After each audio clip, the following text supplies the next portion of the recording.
Hello my listeners, मैं हूँ आपकी नरेटर और ऑथर। तो चलिए अब हम अपनी प्यारी सी स्टोरी को कंटिन्यू करते हैं। अब हर्षित ने श्रेया के कॉल को म्यूट तो कर दिया था, बट नहीं, गलती से म्यूट की जगह वो कीपैड पे दब गया था। पर यहाँ उन्हें तो पता ही नहीं था कि उन्होंने म्यूट करा ही नहीं है। पर वो राठौर का कॉल तो उठा चुके थे और तभी बोलते हैं, सॉरी सर, वो एक्चुअली मेरे ब्लूटूथ ऑफ हो गए थे, प्लीज डांटना मत। और तभी इस तरफ से मिस्टर राठौर बोलते हैं, छोड़ो ये सब, पूछो उससे कहाँ है वो और किसके साथ है। सर मैंने पूछ तो लिया था, मैं दोबारा, हाँ चलो कोई बात नहीं, मैं पूछता हूँ सर, गुस्सा मत कीजिएगा। हाँ जल्दी पूछो। पर ये बात तो किसी और ने भी सुन ली थी और वो तो अपने मन ही मन में बहुत हंस रही थी।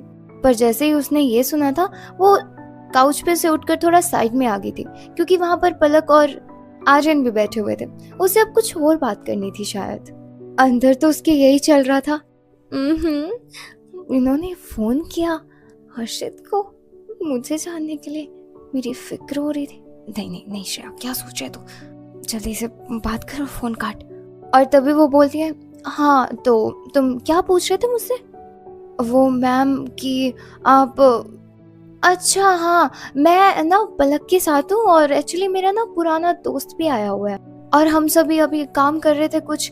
हाँ पता है मुझे थोड़ा टाइम ज़्यादा हो रहा है, पर तुमने भी तो कॉल किया है ना, तो अभी हम तीनों बैठे हुए लहंगे के ड्राफ्ट के ऊपर ही काम कर रहे थे। वो एक्चुअली वो बहुत ही ज़्यादा टैलेंटेड इंसान है ना, इसलिए। और जब भी हमें किसी की ज़रूरत होती है हम उसे ही बुलाते हैं। हाँ वेल, और तो नहीं तुम्हें कुछ कहना ना।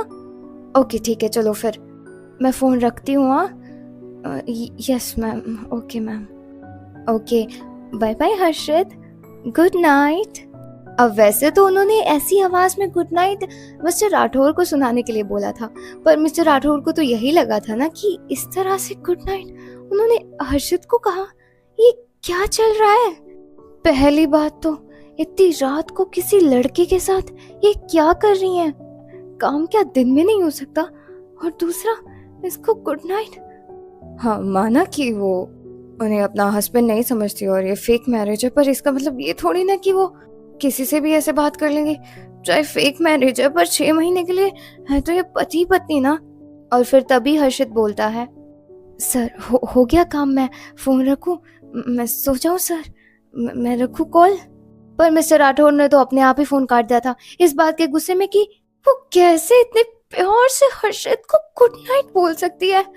पर खैर फोन कटने के बाद वो जैसे ही अपना फोन फेंकने वाले होते हैं, वो रियलाइज करते हैं कि उन्हें इतना गुस्सा क्यों आ रहा है, वो क्यों तड़प रहे हैं। और तभी वो बोलते हैं खुद को ही, अरे कांच, कंट्रोल कंट्रोल, तुझे नहीं फर्क पड़ना चाहिए, तुझे फर्क क्यों पड़ रहा है। हाँ वैसे भी ये फेक मैरिज है, जस्ट रिलैक्स, आराम कर, तुझे काम करने तो काम पे फोकस कर।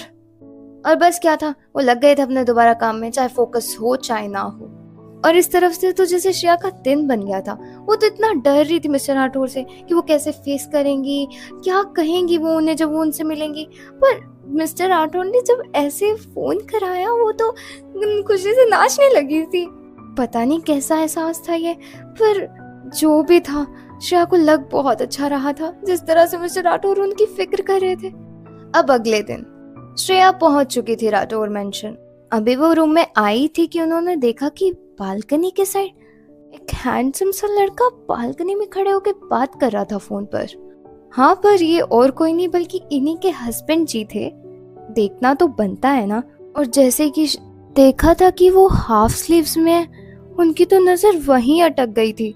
मिस्टर राठौर अभी अभी जिम से आए थे और आते ही उनके पास कॉल आ गया था, इसलिए वो किसी मीटिंग की डिस्कशन कर रहे थे इस वक्त बालकनी में खड़े हुए। पर उन्हें अंदाजा नहीं था कि कोई रूम में आ चुका है और उन्हें ही ताड़े ही जा रहा है बेशर्मों की तरह। पर हाँ, अब उनका भी कॉल कट चुका था और जैसे ही वो मुड़ते हैं तब जाके श्रेया को होश आया था कि वो कहाँ देख रही थी अभी तक। पर नहीं, अभी भी पूरी तरह होश में नहीं थे वो। उनकी तो नजरें अभी भी वहीं पर टिकी हुई थी। उन्हें पता तक नहीं चल रहा था कि मिस्टर राठौर उनके पास आ रहे हैं। और तब वो बहुत धीरे से बोलती है, ओह कितने बड़े हैं। अब रूम में तो कोई था नहीं, इतना साइलेंस वैसे था मिस्टर राठौर और श्रेया के अलावा, तो ऑब्वियसली मिस्टर राठौर को सुनाई दे गया था कि श्रेया ने क्या बोला है। एंड तभी वो बोलते हैं, व्हाट व्हाट डिड यू से?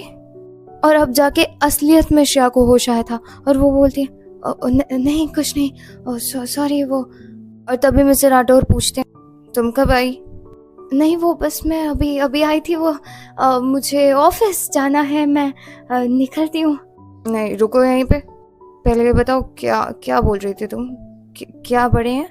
वो नहीं मैं तो बस ये सोच रही थी कि इतने बड़े तो मेरे भी नहीं है, कुछ नहीं।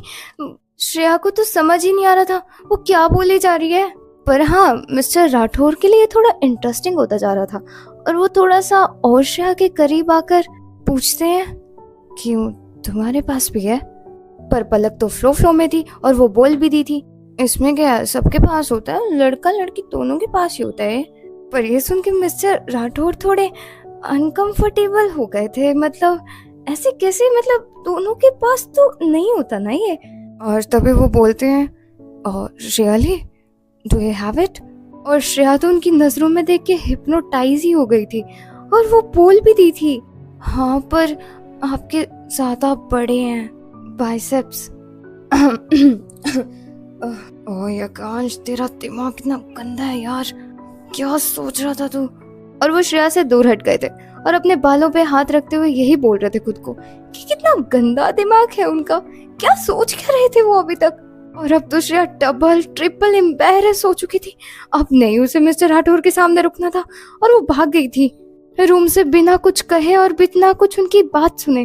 और यहाँ भी मिस्टर राठौर का हाल भी कुछ इस तरह था, उनकी तो हार्ट रेट इतनी बढ़ चुकी थी कि उनका दिल उनके शरीर से बाहर आने को हो रहा था।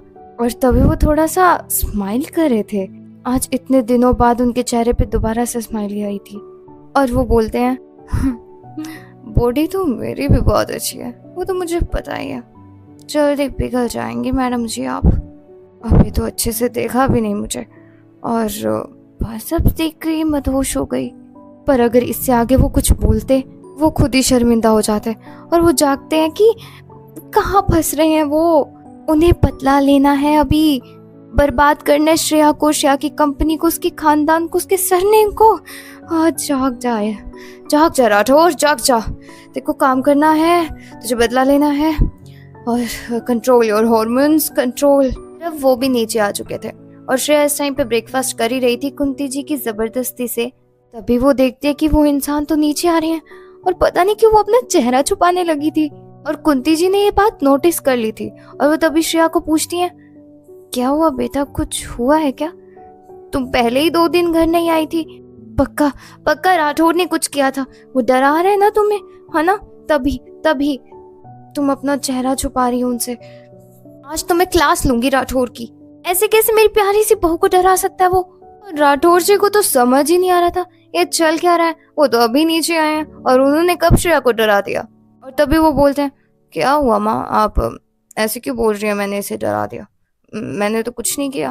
और तभी श्रेया भी कुंती जी का हाथ पकड़कर थोड़ा रिलैक्स करते हुए बोलती हैं, अरे माँ कुछ नहीं कहा इन्होंने, वो एक्चुअली 2 दिन से तो मैं घर इसलिए नहीं आ रही थी कि मेरे ताया जी ने मुझे बुलाया था, है ना, बताइए ना माँ को राठौर जी। हाय आज तो राठौर जी की धड़कनें कुछ ज्यादा तेज नहीं हो रही थी और श्रेया को कुछ ज्यादा प्यार नहीं आ रहा था। पहले उनकी इतने अच्छे से इनडायरेक्टली तारीफ कर गई और अब राठौर जी करके बुला रही है।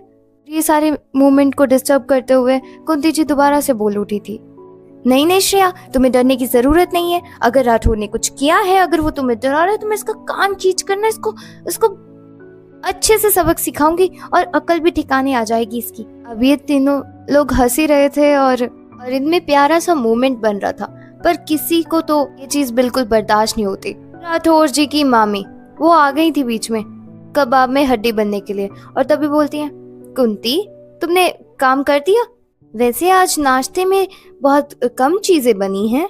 और राठौर जी को तो बहुत गुस्सा आ रहा था इस टाइम पर कि उनकी माँ के साथ ये हमेशा इस तरह से बात करती है और मेरी माँ मुझे कुछ करने ही नहीं देती हैं। उनका बस चलता तो वो अपनी माँ को लेकर कब से यहाँ से निकल लेते, पर उनकी माँ चाहती ही नहीं थी यहाँ से जाना और वो हमेशा मिस्टर राठौर को यही बोलती थी कि अगर तुमने मेरे साथ जबरदस्ती की यहाँ से जाने के लिए तो देख लेना, जहाँ भी तुम लेकर जाओगे मैं भाग जाऊंगी वहां से, और बिल्कुल नहीं रहूंगी तुम्हारे साथ में। अगर तुम्हें मेरे साथ रहना है तो इसी घर में रहना होगा। पर क्या करते वो भी, वो बैठ चुके थे अपनी मेन सीट पर और तभी वो बोलते हैं, इतना सब तो बना दिया, पहले ये तो खा लीजिए आप लोग, ये खत्म होगा तब की बात है ना। श्रेया को भी ये चीज थोड़ी अटपटी लगी थी। ये इंसान जो किसी की ऊंची आवाज तक बर्दाश्त नहीं करता, वो अपनी माँ को ऐसे कैसे सुनने दे सकता है? कोई उनकी माँ के साथ ऐसे कैसे बात कर सकते हैं? पर वो थोड़ी ना चुप रहने वाली थी और वो खड़ी हुई थी और बोली थी, मामी इतनी सारी मेड है घर में, तो माँ क्यों खाना बनाती है? और वैसे भी अगर आपको ब्रेकफास्ट में इतनी सारी चीजें बनवानी होती हैं तो जाकर मेड से बोलिए ना, माँ क्यों बनाए खाना। और शायद यही एक बात थी जो मिस्टर राठौर को बहुत अच्छी लगती थी श्रेया की। हाँ, शुरुआत में उन्हें नाटक लगती थी ये सब चीजें, पर अब धीरे धीरे जैसे जैसे वो देख रहे थे श्रेया का बिहेवियर उनकी माँ के लिए, उससे बिल्कुल ये फील नहीं हो रहा था कि उनकी फेक मैरिज है या फिर श्रेया ये सब सिर्फ नाटक के लिए कर रही है, क्योंकि वो जेन्युइनली फिक्र करती थी कुंती जी की। ऑब्वियसली इतने सालों बाद उन्हें माँ का प्यार मिला था, क्यों ना करती वो भी उनका। और ये सब चीजें थी श्रेया की जो मिस्टर राठौर को उस पर प्राउड फील कराती थी।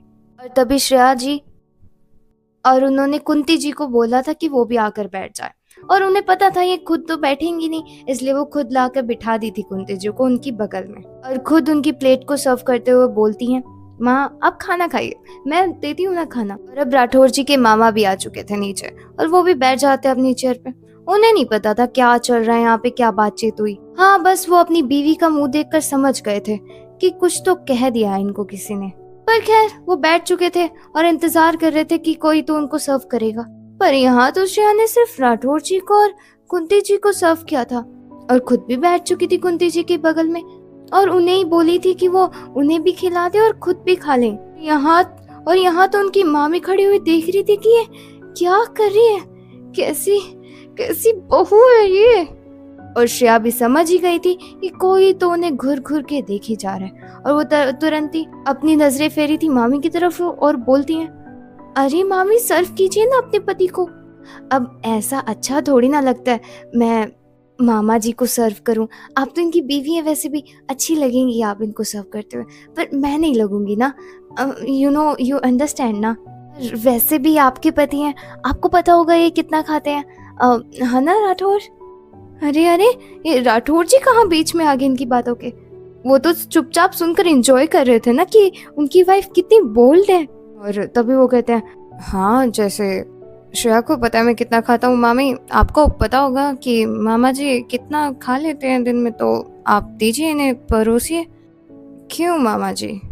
पता नहीं क्यों, पर मामा जी के साथ राठौर जी की टोन अलग हो जाती थी। हाँ, वैसे भी वो मामी जी के साथ भी कोई प्यार से नहीं बोलते थे, पर उन्हें बस थोड़ा सा अपनी टोन लो करनी पड़ती थी अपनी माँ की वजह से। और मामा की शक्ल तो इसी वजह से देखते थे वो, क्योंकि उन्हें मजबूर किया जाता था उनकी मम्मा के द्वारा, और कोई उन्हें शौक नहीं था इनके साथ रहने का या इनकी शक्लें देखने का, क्योंकि एक पे तो उन्हें गुस्सा बहुत आता और दूसरे की तो चेहरा ही नहीं सुहाता था। खैर अब हो गया था सब लोगों का ब्रेकफास्ट और श्रेया भी निकल चुकी थी राठौर जी के साथ अपने ऑफिस की तरफ। वैसे जाना तो नहीं चाहती थी वो, एम्बेरसमेंट अभी भी उसके अंदर ही थी, पर क्या करती अब।